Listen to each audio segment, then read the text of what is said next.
Assalamu alaikum. Hello everyone. Welcome back to my channel. I am your instructor Dr. Rabia. My today's topic of discussion is structure and development of anther. In this lecture, I will tell you about stamen, structure of anther, structure of microsporangium or pollen sac, shapes of pollen grains, microgenesis, and the development of anther. The stamen. Stamen in a flower consists of two parts. Number 1, the filament. Number 2, the anther.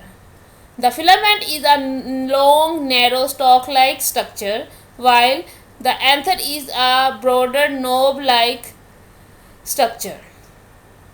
The proximal end of the filament is attached to the thalamus or the petal of the flower. The number and length of stamen vary in different species. So a stamen consists of two parts, anther and the filament. Anther and the filament are collectively known as the stamen, and stamen is the male reproductive part of the flower. Structure of anther. A normal biaxious or diaxious anther is made up of two anther lobes. So, a anther that made up of two anther lobe is known as the biaxious or the diaxious anther. Anther lobes are connected by a strip of sterile part called the connectives. Anther lobes have four elongated cavities known as the pollen sacs or the microsporangia. So an anther consists of the connective and the pollen sacs. In the diagram you can see the dorsal view and the ventral view of the anther. So anther comprised of connective and a filament.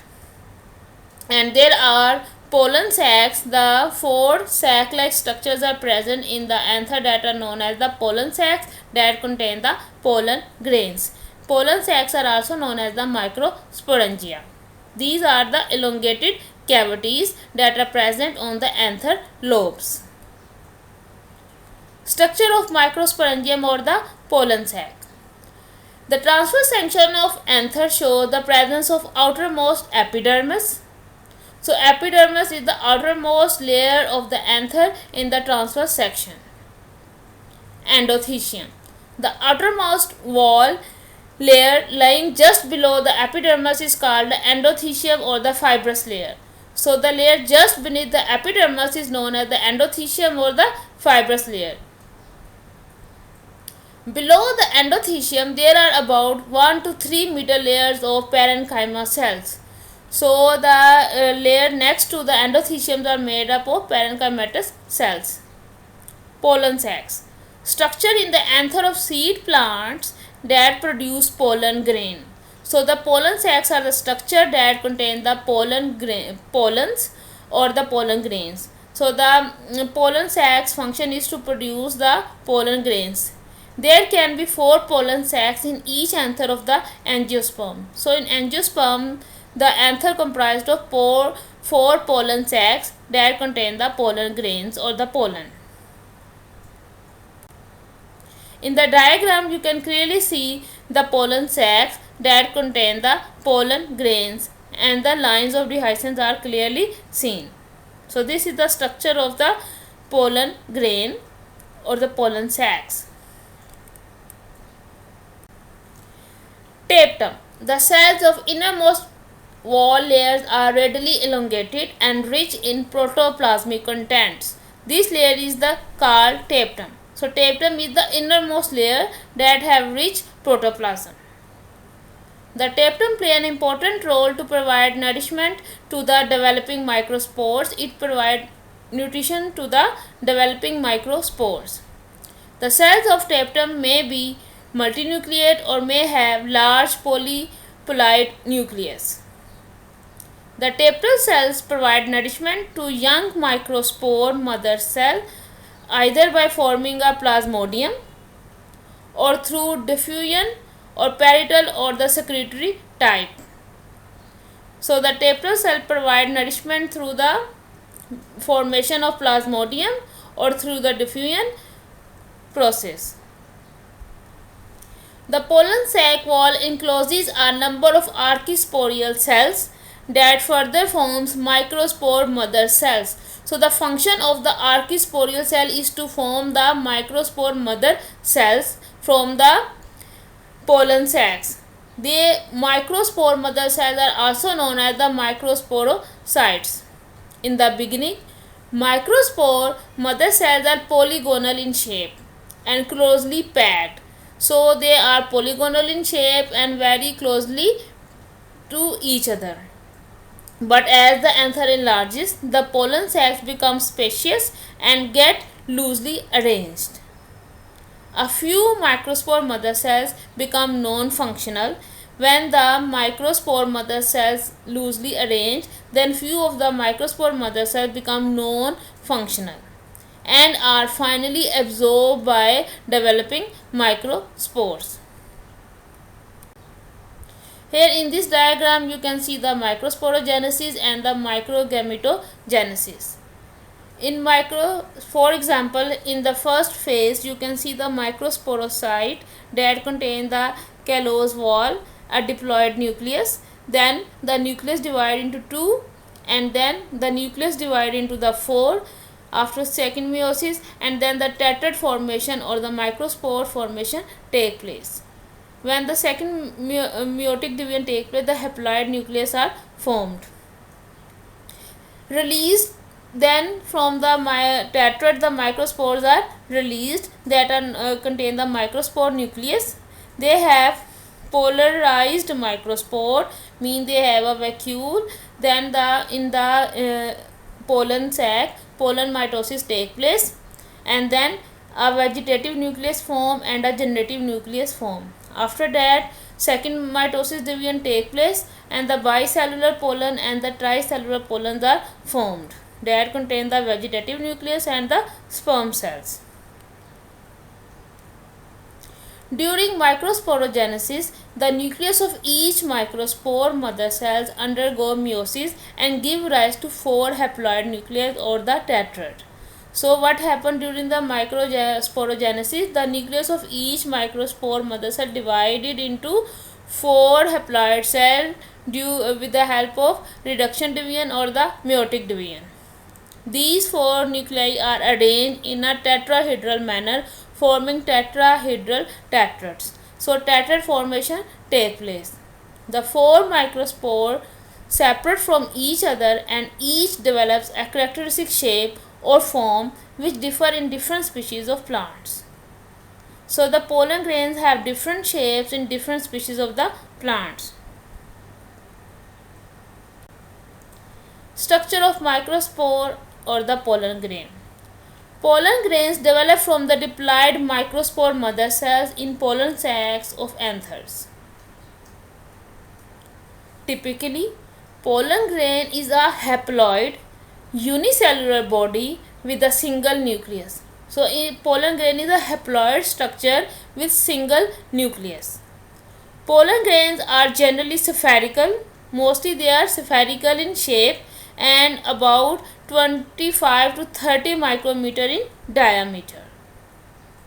The outer surface of microspores have spines, ridges or furrows, which may vary in other ways in different species. So we can say that pollen grain can also be used to classify the different plants. So it is the characteristics based upon the shape of the pollen grain we can divide the different species of the plants, because sometimes they have spines, sometimes they have ridges or sometimes they have the furrows. Shapes of pollen grains. Pollen grain may be oval, ellipsoidal, triangular, lobed or even crescent shaped pollen grain. So basically there are 5 different shapes of the pollen grain, that are oval, ellipsoidal, triangular, lobed or even crescent shaped. Most but certainly not all are spherical. It means that most of the pollen grains are spherical in shape, but it is not true for every species of the plant. Pollen grains of pines, firs and spruces are winged. So we can say that the gymnosperm have the winged pollen grains. The smallest pollen grain is about 6 micrometer in diameter. Here in this diagram you can see the different shapes of the pollen grains. Some are irregular, some are spherical, some are rigid, some have the furrows, some are oval in shape. So the different shapes of pollen grains are present in different species of the plants. Structure of pollen grain. The cytoplasm is surrounded by a two-layered wall. The outer layer is exine, is thick and sculptured or smooth. It means the outer layer of the pollen grain is known as exine and it is thick or sometimes smooth. It is cutillarized and the cutin is of special type called the sporopollenin. Sporopollenin is a cutin of the pollen grain which is resistant to chemical and biological decomposition. In insect pollinated pollen grains, the exine is covered by a yellowish, viscous and sticky substance called the pollen kit. In this diagram you can see the structure of the pollen grain. It has a generative nucleus, later form the two male gametes. A pollen tube nucleus. The outer wall is called the exine, which is thick outer sculptured wall. The inner thin wall known as the intine. So exine and intine are the two walls of the pollen grains.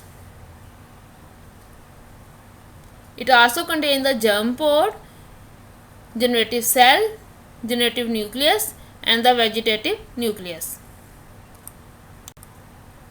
Here you can see the young pollen grain that have a haploid nucleus. Then after mitosis, one nucleus divided into two that it become mature pollen grain. It contains the generative nucleus, tube nucleus and then the exine and intine formation take place. Pollen grains are well preserved as fossils because of the presence of sporopollenin. At certain places, the exine remains thin. So the pollen grains are also present in the form of fossils. The thin areas are known as the germ pores when they are circular in outline and germ furrows when they are elongated. So they are circular in form and germ furrow and germ like when furrows when they are elongated. The cytoplasm is rich in starch and unsaturated oils. Uninucleate protoplast becomes 2 to 3 celled at the later stage of the development. Palynology. The branch of study of pollen grain is called the palynology. So the branch that study the pollen grains is known as the palynology. Pollinium. In calotropis and orchids, the pollen of each anther lobes form a characteristic mass called the pollinium. Cortical. Each pollinium is provided with a stalk-like structure that is called the cortical. Corpusculum and a sticky base called disc or corpusculum. Anther are two-lobed and are attached to the filament either at the base or in the middle area of the anther. So the anther are two-lobed, they are attached to the filament either at the base or in the middle area of the anther. The central cells of the anther, the pollen mother cells, myocytes, differentiate and become selectively isolated from the mother plant through callose secretion by the myocyte cytoplasm. The pollen mother cells undergo meiosis to form the tetrad. The uninucleate young microspores are released from the tetrad. At the vacuolated stage, the microspore undergo an asymmetric division called the pollen mitosis 1 to produce the vegetative and generative nucleus. Microspore then develop into the male gametophyte. Anther development can be divided into two general phases. During phase 1, the morphology of the anther is established. Cell and tissue differentiation occur, and microspore mother cell undergoes meiosis. So during phase 1, the morphology of the anther is established, tissue differentiation, and the meiosis of the microspore mother cells take place. At the end of phase 1, the anther contains most of its specialized cells and tissues, and tetrads of microspores are present within pollen sacs. During phase 2, pollen grains differentiate, the anther enlarges and is pushed upward in the flower by filament extension and tissue degeneration, dehiscence, and pollen grain release occur. So during the phase 2, the pollen grains differentiate and the anther's enlargement take place that push the flower upward by filament extension, and degeneration of the tissues take place, dehiscence, and pollen grain release occurs. How the pollen grain release occur? By the dehiscence of the pollen sacs. The cellular processes that regulate anther cell differentiation establish anther tissue patterns and cause the anther to switch from a histospecification program phase 1 to a cell degeneration and dehiscence program phase 2 are not known. So the mechanism behind the phase 1 and the phase 2 is not known. In this diagram, you can clearly see the anther development stage. As I have told you that the first phase and the second phase are there in the development of the anther. During the first phase, cell specification, tissue differentiation, meiosis, and spore formation take place. In the pre-7 stage, as you can see in the diagram, that sepals and petals are present at the apex.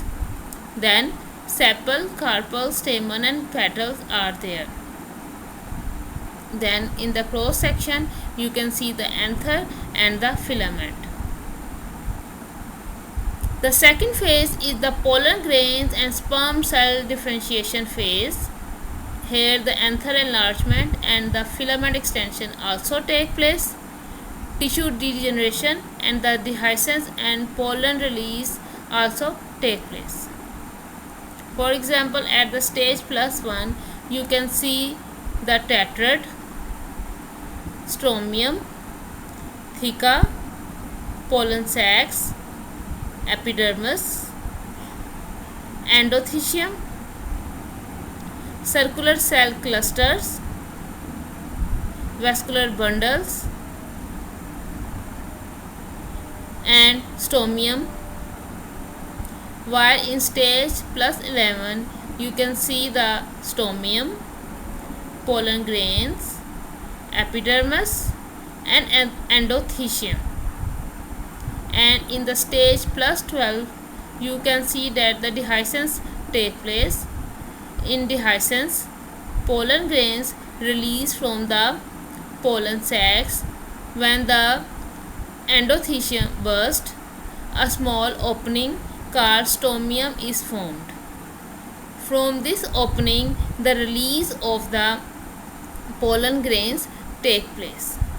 So it is all about the formation of the anther or the development of the anther.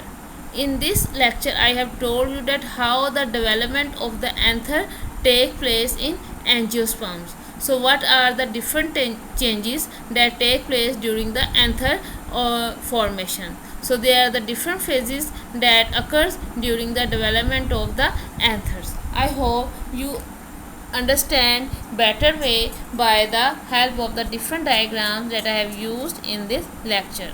See you next time with new topic. Till then, Allah Hafiz.